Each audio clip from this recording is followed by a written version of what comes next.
तोड़ के दिल इल्जाम न लगावा, हमरा के बेवफा के नाम न लगावा।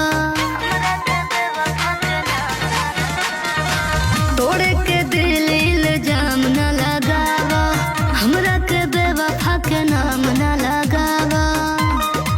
तो हमर दिलवा में तो हर न के हो जगह हाली। यार मैं पगला था तू पगली, मैं ना बदला पर तू बदली।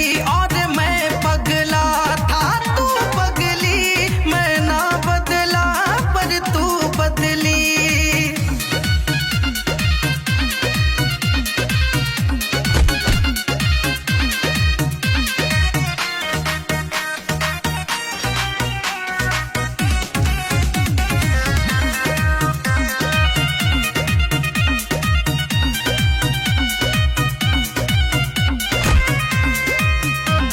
हम थे तेरे तुम हुए ना हमारे, दिल जानता दिन है कैसे गुजारे।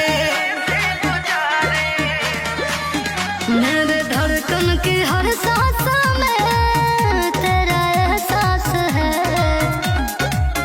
दूर होके भी मुझसे सनम तू मेरे पास है। तू कहो तो सनम हम तो हर कसम ली। यार मैं पगला था तू पगली, मैं ना बदला पर तू बदली। और मैं पगला था तू पगली, मैं ना बदला पर तू बदली।